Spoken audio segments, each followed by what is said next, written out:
રાજકોટમાં ડિમોલિશન પહેલા જ આરએમસીના જેસીબીને અટકાવાયા. કાયદેસર મકાન હોવા છતાં કાર્યવાહી કર્યાનો સ્થાનિકોનો આક્ષેપ. રાજકોટના અંબિકા ટાઉનશીપ વિસ્તારમાં દેશી દારૂના અડ્ડા પર જનતા રેડ બાદ બુટલેગરોના ગેરકાયદે બાંધકામો દૂર કરવા તંત્ર બુલડોઝર લઈને પહોંચ્યું. આરએમસી દ્વારા ગેરકાયદેસર બાંધકામો દૂર કરવા બુલડોઝર મોકલાયા. વહેલી સવારે 8:30 કલાકે બુલડોઝર ફેરવવામાં આવનાર હતું. જો કે મહાનગરપાલિકાની ટીમ 1.5 કલાક મોડી એટલે કે 10 વાગ્યા આસપાસ પહોંચી અને પોલીસના ચુસ્ત બંદોબસ્ત સાથે શ્રીનાથજી સોસાયટીમાં આવેલા ગેરકાયદેસર બાંધકામો પર બુલડોઝર ફેરવીને તેને તોડી પાડવાનો પ્રયાસ કરાયો. અગાઉથી નોટિસ પણ અપાઈ હોવાથી સ્થાનિકોએ પોતાના ઘરનો સામાન પણ પહેલાથી જ બહાર મૂકી દીધો હતો. જો કે આ મકાનો કાયદેસર હોવા છતાં તંત્ર દ્વારા ટીપીમાં ફેરફાર કરી તેના મકાનો દૂર કરવામાં આવ્યા હોવાનો આરોપ સ્થાનિકોએ લગાવ્યો અને આ ડિમોલિશન અટકાવવાની ફરજ પડી હતી. ત્યારે આગેવાન માવજી રાક્ષિયાએ આક્ષેપ કર્યો કે બિલ્ડરો સાથેની સાંઠગાંઠ હોવાથી આ ખોટી રીતે ખાલી કરાવવામાં આવી રહ્યા છે. રાત્રે અધિકારીઓ આવી ડિમોલિશન કરવા નોટિસ ફટકારે અને સવારે ડિમોલિશન કરવા આવી જાય છે. અમારી પાસે દસ્તાવેજો હોવા છતાં ડિમોલિશન કરાઈ રહ્યા છે. સ્ટેન્ડિંગ ચેરમેન જયમીન ઠાકર ગરીબ વિરોધી છે. પાલનપુરમાં આદિજાતિ વિદ્યાર્થીઓ પર પોલીસે દંડા લઈ ફરી વળી. ધક્કા મૂકી લાઠીચાર્જ થયો. હેમચંદ્રાચાર્ય ઉત્તર ગુજરાત યુનિવર્સિટી પાટણના કેમ્પસમાં આવેલી આદિજાતિ કુમાર છાત્રાલયમાં ભોજનમાં દેડકો નીકળવા સહિતના પ્રશ્ન મુદ્દે આજે કુમાર છાત્રાલયમાં રહેતા વિદ્યાર્થીઓ અને એનએસયુઆઈના કાર્યકરો પાલનપુર આદિજાતિ કમિશનર કચેરીએ પહોંચ્યા હતા. વિદ્યાર્થીઓની સમસ્યાઓ અંગે અનેકવાર રજૂઆત કરવા છતાં વિદ્યાર્થીઓના પાયાના પ્રશ્નોનો યોગ્ય નિકાલ ન આવતા આજે રજૂઆત કરવા પહોંચ્યા. વિદ્યાર્થીઓને આપવામાં આવતું ભોજન યોગ્ય ન હોવાની પણ રજૂઆત કરવામાં આવી. આ દરમિયાન પાલનપુર ખાતે વિદ્યાર્થીઓ અને એનએસયુઆઈ દ્વારા આદિજાતિ કચેરીનો ઘેરાવ અને તાળાબંધી પણ કરાઈ. જેના પગલે વિદ્યાર્થીઓનું પોલીસ સાથે ઘર્ષણ થયું, જેથી પોલીસ ટોળાને વિખેરવા હળવો લાઠીચાર્જ કરવો પડ્યો. પાલનપુરમાં આદિજાતિ વિદ્યાર્થીઓ પર પોલીસ દંડા લઈને ફરી વળી હતી. ધક્કા મૂકી લાઠીચાર્જ થયો, જેને લઈ દોડધામ મચી ગઈ. તેમજ 30થી વધુ વિદ્યાર્થીઓને અટકાયત કરી પાલનપુર શહેર પશ્ચિમ પોલીસ સ્ટેશનમાં લઈ જવાયા છે. પાટણની આદિજાતિ કુમાર છાત્રાલયના ભોજનમાંથી મૃત દેડકો નીકળ્યો. પાટણની એચએનયુ યુનિવર્સિટી ફરી વિવાદમાં સપડાઈ. ફરી એકવાર વિદ્યાર્થીઓની છાત્રાલયમાં અપાતું ભોજન ખરાબ હોવાનું જાણવા મળ્યું. અહીં અપાતા ભોજનમાં મરેલો દેડકો નીકળ્યો, જેથી આદિજાતિ કુમાર છાત્રાલયના વિદ્યાર્થીઓએ રોષ વ્યક્ત કર્યો. પાટણ એચએનયુ કેમ્પસમાં આવેલી આદિજાતિ કુમાર છાત્રાલયના ભોજનમાં મૃત દેડકો નીકળવા મામલે જવાબદારો છટકી રહ્યા છે. છાત્રાલયમાં વિદ્યાર્થીઓ જમતા સમયે શાકમાંથી મૃત દેડકો મળ્યો. એક બાજુ વિદ્યાર્થીઓને ખરાબ ભોજન મળે છે તેવા આરોપ છે અને બીજી બાજુ જવાબદાર કર્મચારી કંઈ બોલવા તૈયાર નથી. જવાબદાર અધિકારી મીડિયા સમક્ષ મૌન રહેતા દેખાયા. સરકાર દ્વારા મુકાયેલા છાત્રાલયના વોર્ડને આ અંગે કોઈ જવાબ જ ન આપ્યો. મીડિયા સમક્ષ મૌન રહી પોતાની જવાબદારીમાંથી છટકવાનો પ્રયાસ કરતા હોય તેવું જણાયું. છાત્રોએ જિલ્લા કલેક્ટરને ટેન્ડર રદ કરી ગુણવત્તાયુક્ત ભોજન અપાય તેવી માંગ સાથે રજૂઆત કરી હતી. વડોદરાથી સમાચાર. વડોદરા શહેરમાં ખાબક્યો ધોધમાર વરસાદ. શહેરના અનેક વિસ્તારોમાં ભરાઈ ગયા છે પાણી. ભારે પવન સાથે ધોધમાર વરસાદ. શહેરના અનેક રસ્તા પાણીમાં ગરકાવ થઈ ગયા છે. ભારે પવનને કારણે વૃક્ષો અને હોર્ડિંગ ધરાશાયી થઈ ગયા છે. દ્રશ્યો આપ જુઓ. વરસાદ જેટલો જોવા મળી રહ્યો છે તેટલો જ ભારે પવન પણ જોવા મળી રહ્યો છે. હોર્ડિંગ્સ ઉડી રહ્યા છે. જે હોર્ડિંગ્સની સાથે સાથે કેટલાક પતરા હતા આસપાસના કાચા મકાનના તે ઉડી ગયા છે. ખુરશીઓ જે લારી ગલ્લાવાળાની હોય છે, નાની નાની રેકડીઓ વાળાની હોય છે, જમવા માટે બનાવવામાં આવેલા ટેબલ હતા, એ તમામ આ ભારે પવનમાં ઉડી રહ્યા છે. વડોદરામાં જાણે મિની વાવાઝોડું આવી ગયું હોય તે પ્રમાણેની પરિસ્થિતિ જોવા મળી રહી છે. થોડો સમય વરસાદ આવ્યો, થોડા સમયના વરસાદે પાણી કરી નાખ્યું છે સમગ્ર વિસ્તારને. અને તેટલું જ નહીં, નુકસાન કરતો ગયો છે આ ભારે વરસાદ, કારણ કે પવન તેટલો જોવા મળ્યો છે. વિઝિબિલિટી સ્વાભાવિક રીતે સાંજનો સમય હતો એટલે લો થઈ જાય, પરંતુ જે ભારે પવન જોવા મળ્યો છે તેના કારણે નુકસાન જોવા મળી રહ્યું છે. હાલના જે દ્રશ્યો આપ જોઈ રહ્યા છો વડોદરા શહેરમાં, આ એક્સક્લુઝિવ દ્રશ્યો ન્યૂઝ 18 ગુજરાતી પર, કે જ્યાં આગળ વડોદરામાં મધ્ય ગુજરાતની અંદર ન્યૂઝ 18 ગુજરાતીએ 2 દિવસ પહેલા જ કહ્યું હતું કે ભારે વરસાદની શક્યતા છે. જે રીતના અલગ અલગ વેધર મોડેલ જણાવી રહ્યા છે મધ્ય ગુજરાતમાં ભારે વરસાદ થઈ શકે છે, તો તે પ્રમાણેના દ્રશ્યો હાલમાં વડોદરામાં ભારે પવન સાથે જોવા મળી રહ્યા છે. સુરતમાં 2 કલાકમાં 3.5 ઇંચ વરસાદથી ટેક્સટાઇલ માર્કેટની સ્થિતિ બગડી ગઈ છે. રઘુકુળ માર્કેટ, મિલેનિયમ માર્કેટ સહિતના માર્કેટોમાં ભરાઈ ગયા છે પાણી. માર્કેટમાં પાણી ભરાતા વેપારીઓની મુશ્કેલી પણ વધી ગઈ છે. સુરત શહેરમાં 2 કલાકમાં 3.5 ઇંચ વરસાદથી જળબંબાકારની સ્થિતિ. જે જગ્યાએ આપ જુઓ સુરત શહેર જાણે ડૂબી ગયું હોય તે પ્રમાણેના દ્રશ્યો જોવા મળી રહ્યા છે.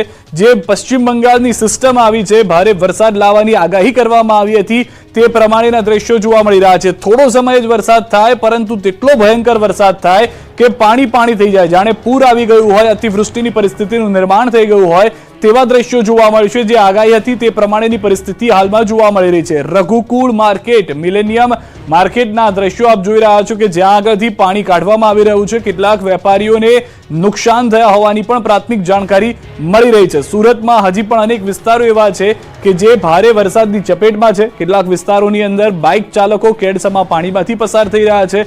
કેટલાક વિસ્તારોમાં બાળકોને બહાર કાઢવા માટે દોરડાનો સહારો લેવો પડી રહ્યો છે શાળામાંથી.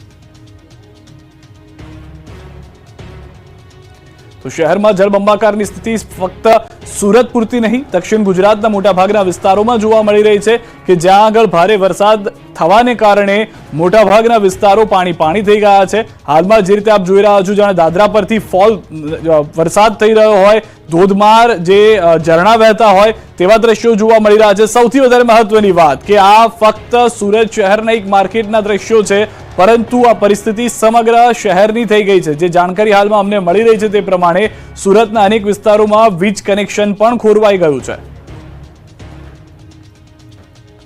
આ તરફ રાજ્યમાં બિનઅધિકૃત બિયારણનો રાફડો ફાટ્યો, ખેડૂતોએ નકલી બિયારણનો કર્યો દાવો. જામજોધપુરથી રાજકોટ આવેલા ખેડૂતોએ રાજ્યમાં બિનઅધિકૃત બિયારણ વેચાતા હોવાનો આક્ષેપ કરવામાં આવ્યો. સરકારની માન્યતા ન હોય તેવા 5 થી વધુ કંપનીના બિયારણનો રાફડો ફાટ્યો હોવાનો દાવો કરતા ખળભળાટ મચી ગયો છે. તેજા સુપર, બલરામ 15, પુષ્પા 5G, વાગડ, જંગલી, પ્રમુખ, દિગ્ગજ, પિંક બોન્ડ, સુપર કિંગ સહિતની બ્રાન્ડના બિયારણો સરકારની મંજૂરી વિના વેચાતા હોવાનો આક્ષેપ કરવામાં આવ્યો. માન્યતા વિનાના બિયારણોથી ખેડૂતોને લાખોનું નુકસાન થઈ રહ્યું હોવાનું જાણવા મળ્યું. ખેડૂતોનું કહેવું છે કે જામનગર જિલ્લાના જામજોધપુર ગામના ખેડૂતો જાગૃતતા માટે લડત શરૂ કરવા આવી છે. સરકાર દ્વારા વેચાણ કરવા માટે માન્યતા ન ધરાવતા હોય તેવા બિયારણ બજારમાં ઉપલબ્ધ છે. બિલ વિનાના બિનઅધિકૃત બિયારણો ખેડૂતોને વેચવામાં આવે છે. ખેતીવાડી વિભાગને ખેડૂતો દ્વારા લેખિતમાં જાણ કરાઈ હોવા છતાં કોઈ નક્કર કાર્યવાહી કરવામાં આવતી નથી. માન્યતા વિનાની બિયારણ કંપની બંધ કરાવી સખત કાર્યવાહી કરવા ખેડૂતોની માંગ છે. અલગ અલગ એગ્રો કંપની વધુ ઉત્પાદનની લાલચ આપી પોતાનું બિયારણ ઊંચા ભાવે વેચે છે. આ પ્રકારના બિયારણને કારણે કપાસના પાકમાં ગુલાબી ઈયળ સહિતનો પ્રશ્નો આવે છે. અનેક વખત પાકનું નુકસાન પણ થાય છે. સરકાર માન્ય ઓરિજિનલ બિયારણ 860માં મળે છે, જ્યારે બિનઅધિકૃત બિયારણ ₹1000 થી 1500 સુધી વેચવામાં આવે છે. મિત્રની બર્થડે પાર્ટીમાં ગયા અને 7 અમદાવાદ વાસીઓને કાળ ભેટી ગયો. હિંમતનગર હાઈવે પર ટ્રેલર પાછળ કાર ઘૂસી, ગેસ કટરથી કારના પતરા કાપી લાશો કાઢવી પડી બહાર. હિંમતનગર હાઈવે ઉપર વહેલી સવારે ટ્રેલર પાછળ ઇનોવા કાર ઘૂસી જતા ગમકવાર અકસ્માત થયો. અમદાવાદ શહેરના કુબેરનગર વિસ્તારમાં રહેતા 8 લોકો ઇનોવા કારમાં સવાર હતા. તેમાંથી 7 લોકોના મોત થયા, જ્યારે એક વ્યક્તિ હાલમાં ગંભીર ઇજાગ્રસ્ત હોવાને કારણે સારવાર લઈ રહ્યા છે. મિત્રની બર્થડે પાર્ટીમાં હિંમતનગર પાસેના એક રિસોર્ટમાં જઈ રહ્યા હોવાનું કહીને ઘરેથી નીકળ્યા હતા. શામળાજીથી પરત આવી રહેલી ઇનોવા કાર ટ્રેલર પાછળ ઘૂસી ગઈ. અકસ્માત એટલો ગંભીર હતો કે ઇનોવા કારનો કચ્ચરઘાણ નીકળી ગયો અને કારની અંદર લાશો ફસાઈ ગઈ હતી, જેને કારણે ગેસ કટરથી કારના પતરા કાપી લાશોને બહાર કાઢવી પડી, જેને લીધે હાઈવે પર અફરાતફરીનો માહોલ સર્જાયો. આ તરફ ચાચરવાડી વાસણાના પાટિયા પાસે ટ્રક અને કાર વચ્ચે અકસ્માત થયો, જેમાં એકનું મોત નીપજ્યું. સરખેજ બાવળા નેશનલ હાઈવે પર આવેલું સાણંદ તાલુકાના ચાચરવાડી વાસણા પાટિયા પાસે વહેલી સવારે ટ્રક અને કાર વચ્ચે અકસ્માત સર્જાયો હતો, જેમાં એકનું ઘટના સ્થળે મોત થયું. કાર ટ્રકના પાછળના ભાગે ઘૂસી ગઈ હતી અને 1 કલાકની જહેમત બાદ મૃતદેહને બહાર કઢાયો હતો. સુરેન્દ્રનગર તાલુકાના વઢવાણ ગામના રહેવાસી હતા. ગાડીમાં 2 લોકો સવાર હતા. એકને બોપલ ખાતે સારવાર હેઠળ ખસેડવામાં આવ્યો છે. વલસાડ જિલ્લાના ધરમપુરના લાકડમાળ ગામ નજીક અકસ્માત સર્જાયો, જેમાં એક કન્ટેનર નદીમાં ખાબક્યું. આ કન્ટેનર લાકડમાળ નજીકથી વહેતી નદીના નાળા પરથી પસાર થઈ રહ્યું હતું. એ વખતે જ ખાડાઓને કારણે ચાલકે કાબુ ગુમાવતા આખું કન્ટેનર નાળા પરથી નદીમાં ખાબકી ગયું. નદીના વહેતા વહેણમાં કન્ટેનર ખાબકતા ચાલક અંદર ફસાયો અને બૂમાબૂમ કરતા આસપાસના લોકો એકઠા થયા અને રાત્રે નદીના પાણીમાંથી ચાલકને બહાર કાઢવામાં આવ્યો. તો સુરતના કામરેજના લસકાણા ખાતે ક્રેનનું શીર્ષાસન થઈ ગયું. સિદ્ધિવિનાયક ઇન્ડસ્ટ્રીમાં મશીન ચડાવતી વખતે ક્રેન ઊંચી થઈ ગઈ, જેને કારણે હાજર લોકોમાં નાસભાગ મચી ગઈ. બનાવને પગલે ઇન્ડસ્ટ્રીનો વીજ પ્રવાહ બંધ કરવામાં આવ્યો. ક્રેનને સીધી કરવાના પ્રયાસો હાથ ધરાયા. વડોદરાથી સમાચાર. ખંડેરાવ માર્કેટમાં ભરાઈ ગયા છે પાણી. ધોધમાર વરસાદથી માર્કેટમાં પાણી ભરાઈ ગયા છે. દ્રશ્યો આપ જોઈ રહ્યા છો. જે રીતનો ભારે પવન છે, ભારે વરસાદ જોવા મળી રહ્યો છે. ખંડેરાવ માર્કેટ પાણી થઈ ગયું છે. કેટલાક વિસ્તારોમાં પતરા ઉડ્યા, કેટલાક વિસ્તારોમાં જે પાથરણાવાળાની ખુરશીઓ હતી, ટેબલ હતા, તે ઉડતા જોવા મળી રહ્યા છે. લારી ગલ્લાવાળાને નુકસાન થયું છે. તો આ તરફ ખંડેરાવ માર્કેટના દ્રશ્યો આપ જુઓ કે ભારે પવન આવવાને કારણે પાણી ભરાવાની શરૂઆત થઈ ગઈ છે. લોકો હાલમાં ધંધો બંધ કરી ઘર તરફ જવા રવાના થઈ રહ્યા છે. તો ધોધમાર વરસાદથી માર્કેટની જે પરિસ્થિતિ થઈ છે, ન ફક્ત એક જગ્યાએ પરંતુ આ પહેલા પણ વડોદરાના દ્રશ્યો મેં આપને બતાવ્યા હતા કે જ્યાં આગળ ભારે વરસાદ થયો, ન ફક્ત ભારે વરસાદ પરંતુ જે પવન ફૂંકાઈ રહ્યો છે તેના કારણે પણ નુકસાન થવાની શરૂઆત વડોદરામાં થઈ ગઈ છે. વડોદરાના પાદરાની પણ વાત કરી લઈએ. વડોદરાના પાદરામાં ધોધમાર વરસાદ, ભારે પવન સાથે વરસાદ વરસી રહ્યો છે. નીચાણવાળા વિસ્તારોમાં પાણી ભરાવાની શરૂઆત થઈ ગઈ છે. હાલના જે દ્રશ્યો આપ જોઈ રહ્યા છો તે પ્રમાણે નીચાણવાળા વિસ્તારો પાણી થઈ રહ્યા છે. મધ્ય ગુજરાતની અંદર ભારે વરસાદ થશે જે આગાહી હતી તે પ્રમાણેની પરિસ્થિતિનું નિર્માણ વડોદરાની અંદર જોવા મળી રહ્યું છે. એક તરફ વિઝિબિલિટી ઝીરો થઈ ગઈ છે, બીજી તરફ ભારે પવન અને વરસાદને કારણે પણ હાલાકી ભોગવવી પડી રહી છે.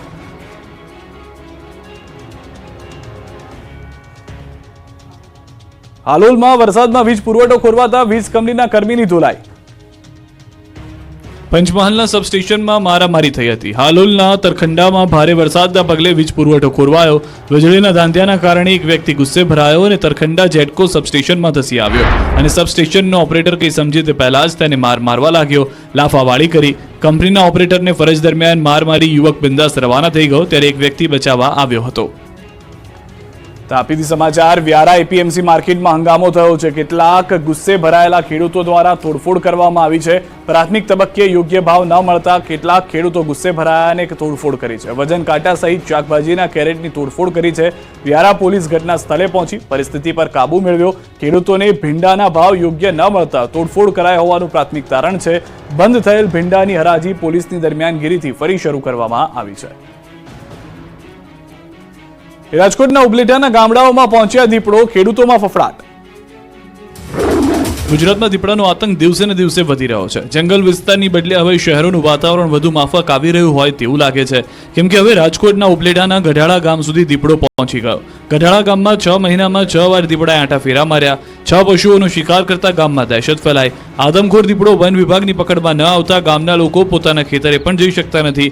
ગામમાં રીતસરનો ભયનો માહોલ છે. ત્યારે દીપડાને પકડવા માટે વન વિભાગે ખેતરોમાં પાંજરા મૂક્યા, પાંજરામાં શિકાર મૂક્યા છે. હવે દીપડો આવે તેની રાહ જોવાઈ રહી છે. જો દીપડો પકડાઈ ગયો તો લોકો રાહતનો શ્વાસ લઈ શકશે.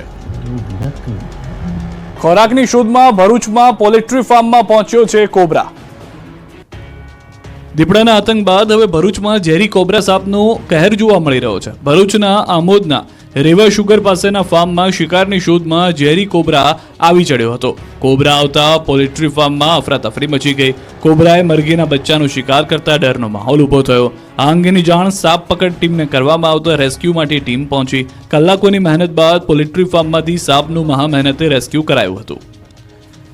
રાધનપુરની અંતરિયાળ શાળાઓ રામ ભરોસે, ગુલ્લી બાજ શિક્ષકોથી બગતું ભણતર. પાટણના રાધનપુરમાં ફરી એકવાર ગુલ્લીબાજ શિક્ષક પકડાયો છે. પાટણના રાધનપુરમાં અંતરિયાળ વિસ્તારમાં ચાલતી શાળાઓ રામ ભરોસે ચાલી રહી હોવાનો વિડીયો સામે આવ્યો છે. જોરાવરગંજ પ્રાથમિક શાળામાં બાળકો સમયસર આવી ગયા, પણ એક પણ શિક્ષક સમયસર શાળાએ ન પહોંચ્યાનો વિડીયોમાં દાવો કરાઈ રહ્યો છે. બપોરે 11:10 થઈ હોવા છતાં શાળામાં તમામ શિક્ષકો ગેરહાજર દેખાયા.